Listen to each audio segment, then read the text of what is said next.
ఉన్న బంగారాన్ని విడిపించి ఆ రోజు ఆన్లైన్ రేటుకే మేము కొంటాం. Sharma gold company. నమస్తే, మీరు చూస్తుంది సుమన్ టీవీ. నేను మీ కీర్తి. ఈ రోజు నాతో పాటు ఉన్నారు ప్రముఖ ఆస్ట్రాలజర్ నందిబట్ల శ్రీహరి శర్మ గురుగారు. నమస్తే గురుగారు. వాగర్థావ్యవ సంపృక్తౌ వాగర్థ ప్రతిపత్తయే జగతః పితరౌ వందే పార్వతీ పరమేశ్వరౌ. సదాశివ సమారంభాం శంకరాచార్య మధ్యమాం అస్మదాచార్య పర్యంతం వందే గురు పరంపరాం. ఆదిత్యాయ చ సోమాయ మంగళాయ బుధాయ చ గురుశుక్ర శనిభ్యశ్చ రాహవే కేతవే నమః. శృంగేరి జగద్గురు పీఠాధిపతులకి కంచి పీఠాధిపతులకి నమస్కారములు తెలియజేసుకుంటూ కార్యక్రమాన్ని ప్రారంభిద్దాం. గురుగారు, ఈ మధ్య తిరుమల తిరుపతి పవిత్రమైన లడ్డుకి సంబంధించి ఎన్నో రకాల వార్తలు వస్తున్నాయి కదా, దానిపైన మీ స్పందన ఏంటి? అవునమ్మా, మనం గత 2 రోజులుగా మనం చూసుకున్నట్లయితే ఒక భారతదేశమనే కాదు, యావత్ ప్రపంచ దేశంలో ఉన్నటువంటి సనాతన ధర్మాన్ని పాటించే వాళ్ళకందరికీ కూడా ఒక బాధాకరమైనటువంటి వార్త ఇది చెప్పవచ్చు. ఎందుకనంటే కలియుగ దేవతమమ్మ, కలియుగ అర్చామూర్తి, స్వయం ప్రకటితమైనటువంటి దైవము. మనకు ఎన్నిసార్లు వెళ్ళినా మళ్ళీ మళ్ళీ సందర్శించుకునే క్షేత్రం ఏదయ్యా ఉందనంటే ఒక తిరుపతి మాత్రమే. ఒకసారి చార్ధామ్ యాత్ర చేస్తే చాలనిపిస్తుంది. ఒకసారి శ్రీశైలం వెళ్ళొచ్చినా మళ్ళీ ఎప్పుడో 3-4 సంవత్సరాలకి వెళ్తాం. కానీ ఇప్పటికీ కూడా అనేక కుటుంబాలలో సంవత్సరానికి ఒక్కసారిగా విధిగా ఈ యొక్క క్షేత్రానికి అనగా వెంకటేశ్వర స్వామి దర్శించుకొని వచ్చేవాళ్ళు ఉన్నారు, ప్రతి నెల దర్శించుకునే వాళ్ళు ఉన్నారు, 6 నెలలకోసారి దర్శించుకునే వాళ్ళు ఉన్నారు. అంతేకాకుండా కేవలం ఈ యొక్క ఇబ్బంది కలిగినటువంటి గత 2-3 రోజుల నుంచి మనం వింటున్నటువంటి వార్త ఏదైతే ఉందో ఆ వార్త ఇబ్బంది మన తెలుగు రాష్ట్రాలకే కాదు, భారతదేశం యావత్తు కూడా కుదిపేస్తుంది, ప్రపంచవ్యాప్తంగా. ఎందుకంటే శ్రీమాన్ ముఖ్యమంత్రి చంద్రబాబు నాయుడు గారు ఎన్డీఏ సమావేశంలో తెలియచేయడం జరిగింది. ప్రపంచవ్యాప్తంగా ఇది బాగా ఒక ప్రకంపనలను సృష్టిస్తుందని చెప్పవచ్చు. కాకపోతే ఎందుకు ఈ విధంగా చేయాల్సింది, హిందువుల మనోభావాలు పూర్తిగా దెబ్బతిన్నట్టే లెక్కమ్మ. ఎందుకంటే ఏ ఇంట్లోనైనా కానీ స్వామిని దర్శనం చేసుకొని తిరుపతి లడ్డు తీసుకొని వచ్చిన తర్వాత ఆ వెంకటేశ్వర స్వామి దగ్గర దీపారాధన చేసి స్వామి సుప్రభాత అవన్నీ చదువుకొని తిరుపతి లడ్డూని అందరికీ కూడాను పంచే పవిత్ర కార్యముగా చూసుకునేటువంటి వ్యవస్థ దొరకకపోతే కూడా ఎవరు మనం తరపున బంధువులు కానీ స్నేహితులు కానీ ఎవరు వెళ్తున్నా మాకు ఒక లడ్డు పట్టుకురావయ్యా అని చెప్పి మనం ప్రేమగా అడిగేటువంటిది. అసలు ఆ సువాసన కానీ ఆ లడ్డూ కానీ అసలు మనము తన్మయత్వంతో ఉండిపోవాల్సింది. ఎందుకంటే అందులో వాడబడేటువంటి ప్రతి వస్తువు కూడాను ఆధ్యాత్మిక దైవిక చింతనకి మారుపేరుగా ఉండేటువంటి వస్తువుల్ని ప్రతిదీ కూడాను కల్తీ లేకుండా గత కొన్ని సంవత్సరాలుగా మనం ఉన్నటువంటి స్థితి నుంచి ఈ రోజున గత కొన్ని సంవత్సరాలుగా ఆ తిరుపతి లడ్డూలో ఏదో జరుగుతుంది, దాని యొక్క ఫ్రాగ్రెన్స్ అంటే దాని యొక్క పవిత్రత ఏదో దెబ్బతింటుంది, ఇదివరకు ఇట్లాగా గుమగుమలు లేవు అనే వార్తని తరచూ మనం వింటున్నాం. ఇది ఎక్కడ లోపం జరిగింది, ఏ ప్రభుత్వం అనేది మనకు అప్రస్తుతం. కానీ ప్రభుత్వ జోక్యం అనేటువంటిది యొక్క టీటీడీలో ఉండడం వల్ల తద్వారా మనకు తీరని నష్టమే జరుగుతుందని చెప్పవచ్చు. ఎందుకనంటే ఒకప్పుడు ఇప్పుడు వివాదం అంతా ఏంటమ్మా, ఆ యొక్క లడ్డూలో ఉన్నటువంటి వాడబడినటువంటి నెయ్యిలోనే. ఆ యొక్క గుజరాత్లో ఉన్నటువంటి ల్యాబొరేటరీ ద్వారా తెలిసింది ఏంటి, edible oils, soya beans oil, soya నూనె, బీన్స్ నూనె, అలాగే ఫిష్ ఆయిల్, మరియు ఈ యొక్క జంతువుల కొవ్వుతో ఉన్నటువంటిది, పందిదో లేకపోతే ఎద్దుదో ఏ బర్రెదో మనకు తెలియదు, కానీ అందులో జంతువుల నుంచి చర్మము నుంచి వచ్చినటువంటి కొవ్వుల్ని కూడా వాడారు ఆ లడ్డు తిరుపతి లడ్డూలు అని చెప్పి రిపోర్ట్స్ వచ్చాయి. రిపోర్ట్స్ వచ్చినప్పుడు ఇక్కడ మనం గమనించుకుంటే మరి గత కొన్ని సంవత్సరాలుగా లేనటువంటిది ఇప్పుడు ఎందుకు జరిగిందనంటే ఈ యొక్క అటానమస్ బాడీ టీటీడీ అనేటువంటిది సర్వస్వతంత్రమైనటువంటి వ్యవస్థ, ప్రభుత్వ జోక్యము లేకుండా స్వతంత్రంగా నడిచేటువంటి వ్యవస్థ. దాన్ని బేస్ చేసుకొని అనేకమైనటువంటి విశ్వవిద్యాలయాలు కానీ, అనేక మంది వేద పండితుల యొక్క అధ్యయనం కానీ, అలాగే అనేక రకాలైనటువంటి స్వచ్ఛంద సేవా కార్యక్రమాలు ఆ టీటీడీ ద్వారా మనకు జరపబడుతున్నాయి. కాబట్టి ఆ టీటీడీ దైవము కూడా దృష్టిలో పెట్టుకొని అనేక మంది తలనీలాలు సమర్పణ కావాలి, లేకపోతే నిలువు దోపిడీలు కానీ, లేకపోతే వాళ్ళ కోరికలు తీరితే వాళ్ళు సమర్పించే కానుకల రూపంలో కానీ రోజులకి 10 కోట్ల సంఖ్యలో ప్రతిరోజు కూడాను ఆదాయం అందుతున్నటువంటి దేవాలయంలో ఇంతటి అప్రజాస్వామికమైనటువంటి ఇంత హేయమైనటువంటి డబ్బు కోసము, డబ్బుని ఏమని చెప్తున్నారు అధికారులు, ఒకప్పుడు టెండర్లు పిలిచాము, ఒకప్పుడు నడిచినటువంటి కంపెనీని కాదని ఇంకా తక్కువ ధరకి నెయ్యిని కనుక మనం సంపాదించుకుంటే ఆదా చేసిన వాళ్ళం అవుతాము అనే భావనతో టెండర్లు పిలిచాము, వాళ్ళకి అప్పగించాము అని చెప్పేసి అంటున్నారు. ఇక్కడ గమనించాల్సిన అంశం ఏంటంటే మనము భగవంతుడు సంపాదించుకున్నటువంటి సొమ్మది, ఆయన కోసం ఆదాయం ఏమైనా తక్కువ, ఆయనకిస్తున్నటువంటి సొమ్ములో, ఆయన సంపాదించుకునేటువంటి సొమ్ములో మనం ఆదా చేయాల్సినటువంటి అవసరం ఏముంది? ఇంకా ఆదా చేయాల్సిన డబ్బుని ఆదా చేయదలిస్తే ఇంకొక రూపేణా ఆదా చేయవచ్చు. ఇంకొక దుబారా ఖర్చులు, అనవసరమైనటువంటి ఆడంబరాలకు పోయేటువంటి ఖర్చుల్ని తగ్గించుకొని మనం చక్కగా నడిపించుకోవచ్చు. కానీ ఇక్కడ జరిగినటువంటి ఏంటంటే లక్షల కోట్ల ప్రజలు హేయమైనటువంటి లక్షల కోట్ల యావత్ ఇది కేవలం భారతదేశంలో ధార్మిక భావంతో ఉన్నటువంటి హిందూ మతస్థులకే కాదమ్మా, ప్రపంచం యావత్తు భారతదేశం యొక్క కీర్తి ప్రతిష్టలు ఈ యొక్క వివాదంలో పడిపోయినట్టే లెక్క. కీర్తి ప్రతిష్టలు ఎందుకనంటే వాళ్ళ దేశం అట్రా, ఎందుకంటే ఏ దేశం గురించి తెలవకపోయినా వెంకటేశ్వర స్వామి గురించి ప్రపంచవ్యాప్తంగా తెలుసు. ఎందుకంటే సెకండ్ హైయెస్ట్ ఇన్కమ్ టెంపుల్గా మన భారతదేశంలో ప్రసిద్ధి చెందినది ఇది. వాటికన్ సిటీ తర్వాత రెండవ అత్యధిక ఆదాయం వచ్చే దేవాలయం ఇదే. కాబట్టి ఇక్కడ ఏంటంటే చాలా మటుకు మనం గమనించుకున్నట్లయితే కొన్ని ఇబ్బందికర పరిస్థితులు తలెత్తాయని చెప్పవచ్చు మనం. ఎందుకనంటే దీనికి ఇంతకుముందు ఒక 50 సంవత్సరాల కిందకు ముందు కనుక మనం చరిత్ర చూసుకుంటే ఎప్పుడు అంత ఆనందంగా అంత ఆరోగ్యంగా లడ్డూలు తయారు చేసేవాళ్ళు. ఎప్పుడు కూడా ఈ వివాదం రాలేదు. ఎందుకు అంటే నందిని బ్రాండ్ శుద్ధ తప్ప అని కర్ణాటకలో ఇక్కడ మనం నందిని బ్రాండ్తో మనం పిలుచుకుంటాం. Karnataka milk federation company limited అనేటువంటిది కర్ణాటక ప్రభుత్వం వాళ్ళు నడుపుతున్నటువంటి ఈ యొక్క ఆధ్వర్యంలో జరుగుతున్నటువంటి నెయ్యిని 50 సంవత్సరాలుగా వాడుతూ వస్తున్నారు.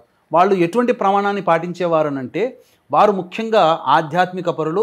పైగా మనం తయారు చేసేటువంటి నెయ్యి ఏదైతే ఉందో అది దైవ కార్యానికి వినియోగిస్తున్నామని చెప్పి భావన చేసి సాధారణమైనటువంటి రుసువుతో భక్తి ప్రపత్తులతో లాభార్జన ధ్యేయంగా కాకుండా ప్రతిరోజు కూడాను అవసరమయ్యేటువంటి నెయ్యిని వాళ్ళు అందించేవాళ్ళు. ప్రతిరోజు కూడాను ఈ తిరుపతి దేవస్థానంలో 15 టన్నుల వరకు కూడా నెయ్యి వినియోగం అవసరం అవుతుంది. కాబట్టి 50 సంవత్సరాల నుంచి నడుస్తున్నటువంటి ఆ యొక్క కాంట్రాక్ట్ని కాదని ఈ మధ్య కొన్ని సంవత్సరాల్లో ఈ మధ్య వేరే వాళ్ళకి టెండర్ ద్వారా పిలిపించి అతి తక్కువకి ఎవరు కోట్ చేస్తారో వాళ్ళకి ఇద్దామని చెప్పి టెండర్ ద్వారా 5 కంపెనీలకు ఇవ్వడం జరిగింది. వాళ్ళలో ఒక కంపెనీ జరిగినటువంటిది ఏంటంటే అది చేస్తున్నటువంటిది ఏంటంటే ఇక్కడ మనం ఏదైనా ఒక పని చేస్తున్నప్పుడు మన ఇంట్లో ఒక ఫంక్షన్ పెట్టుకుంటామమ్మా, లేదా ఒక వస్తువు కొనుక్కుందామని వెళ్తాం. ఆ వస్తువు వాళ్ళు అమ్మగలిగే సామర్థ్యం ఉందా లేదా తెలుసుకొని కదా మనం కొనుక్కుంటాం. ఒక ఫంక్షన్ చేద్దాం, లేదా ఒక 10 మందికి భోజనం లేదా 100 మందికి భోజనం ఆర్డర్ ఇస్తాం. ఇచ్చినప్పుడు ఆ 100 మందికి చేయగలిగే కెపాసిటీ ఉన్నవాడా వంటవాడు లేదా అని మనం చూసి మనం ఇస్తాం.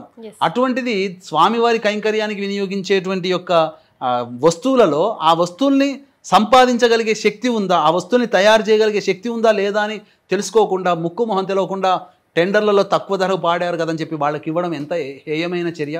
వాళ్ళు ఏం చేశారు, విదేశాల్లో ఉన్నటువంటి ఇక్కడికి వీళ్ళకి ఎందుకనంటే ఆ ఆవు నెయ్యి తయారు కావాలి అని అంటే ఆవు నెయ్యికి సంబంధించినటువంటి ఆ పరిశ్రమ ఉందా లేదా తెలుసుకోవాలి. కర్ణాటకలో ఆవులు ఎక్కువగా ఉంటాయి, పంజాబ్లో ఎక్కువగా ఉంటాయి, గుజరాత్లో ఎక్కువగా ఉంటాయి.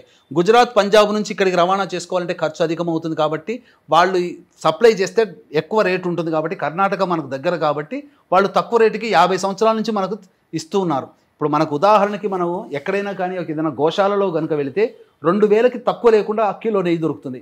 బయట ఏదైనా మంచి కంపెనీలోకి వెళితే షాప్లోకి వెళ్తే 4000 రూపాయలు కిలో ఉంటుంది.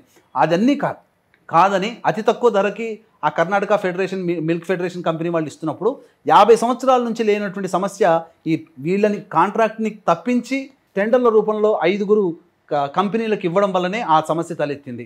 తద్వారా ఏమవుతుంది, వాళ్ళు ఏం చేశారు, ఒక కంపెనీ వాళ్ళు విదేశాల్లో బటర్ని దిగుమతి చేసుకున్నారు. విదేశంలో ఉండే బటర్ని దిగుమతి చేసుకుని ఇక్కడ బటర్ని కరిగించి అనగా వెన్నని కరిగించి నెయ్యి తయారు చేసి ఆ నెయ్యిని ఇందులో వాడేవాళ్ళు. తద్వారా ఏమవుతుంది, ఇక్కడ వీడికి స్వచ్ఛందంగా మంచి చెయ్యాలని ఉండవచ్చు, కానీ వాడికి వెన్న దొరికే సౌలభ్యత లేకపోవడం వల్ల విదేశాల నుంచి దిగుమతి చేసుకున్నాడు. విదేశ వాళ్ళు ప్రామాణికాలు పాటిస్తారని నమ్మకం ఏంటి, విదేశాల్లో ఉండేటువంటి మన ఆవులు ఉండవు కదా, అక్కడ జెర్సీ ఆవులు ఉంటాయి. జెర్సీ ఆవులు అంటే క్రాస్ బ్రీడ్తో పుట్టినటువంటి ఆవులు. క్రాస్ బ్రీడ్తో పుట్టినటువంటి ఆవుల నుంచి తయారయ్యేటువంటి పాలని తాగడం కానీ వెన్నని వినియోగించుకోవడం కానీ ఇవన్నీ మార్పులకని అనేక హేయమైన చర్య. కాబట్టి దేవతలకు సంబంధించినటువంటి ఈ అర్చామూర్తికి సంబంధించేటువంటి నైవేద్యాలు కానీ లేకపోతే ఇతరత్ర ఉపచారాల్లో కానీ స్వచ్ఛమైనటువంటి దేశీ ఆవు నెయ్యినే వాడేయమని మనకు శాస్త్రం చెబుతుంది.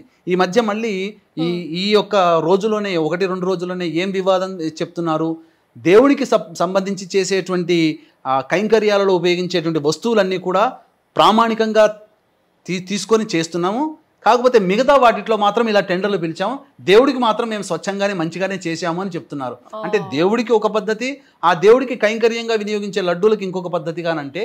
కాబట్టి ఇక్కడ హిందువుల మనోభావాలు అనేటువంటివి తగ్గాయి, హిందువుల మనోభావాలు మనల్ని ఇబ్బంది పెడుతున్నాయి. కాబట్టి ఇకనైనా కానీ తగు చర్యలు అనేటువంటి వాళ్ళు ప్రభుత్వ అధికారులు తీసుకోవాలి.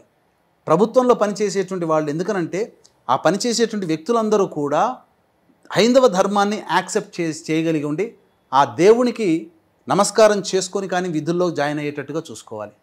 అలాగే పాలక మండలి ఇప్పుడు చూశారనంటే ప్రభుత్వం మారినా ముఖ్యంగా మార్పు చేర్పులు మంత్రులు కేటాయించకుండానే ఫస్ట్ రేస్ మొదలవుతుంది. పాలక మండలిలో బోర్డు మెంబర్లుగా ఎవరని రాజకీయాలు అనేటువంటి వాళ్ళు వెళ్ళిపోతున్నారు.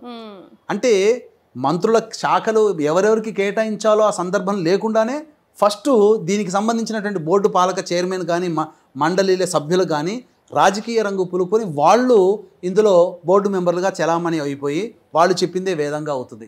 కాబట్టి బోర్డు అనేటువంటి ప్రక్షాళన జరగాలి.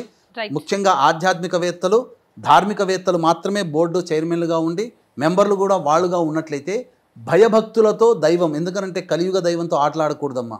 కలియుగ దైవము అనేటువంటిది నిత్యమై సత్యమై అనునిత్యమై మన వెంట ఉన్నటువంటి దైవము వెంకటేశ్వర స్వామి. ప్రతి లెక్క రాసుకునే ఆయన ఈ లెక్క కూడా ఉంటుంది. ఆ లెక్కలు కూడా కొన్ని సంఘటనలు సరిచేశాడు. ఈవోగా పనిచేసినటువంటి ఒక వ్యక్తి తన కొడుకు నిశ్చితార్థం అయిపోగానే ఆ యొక్క దుర్మార్గ కార్యక్రమాల ప్రభావానికి పాల్పడడం వల్ల ఆ వ్యక్తి పెళ్లి నిశ్చితార్థం అయినా పెళ్లి కాకుండానే చనిపోవడం జరిగింది. కాబట్టి ఇవి అనేక సంఘటనలు దైవం ఉంది అని నిరూపించడానికి ఇన్ని దెబ్బలు తగులుతున్నా మళ్ళీ అదే తప్పులు చేయడం అనేటువంటిది హేయమైన చర్య.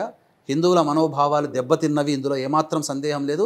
ఇకనైనా కానీ చెడులో మంచి వెతుక్కునే స్వభావం మనకు ఉన్నది కాబట్టి ఈ చెడు అనేటువంటిది అందరినీ ఒకసారి గగుర్పాటు కొలిచింది.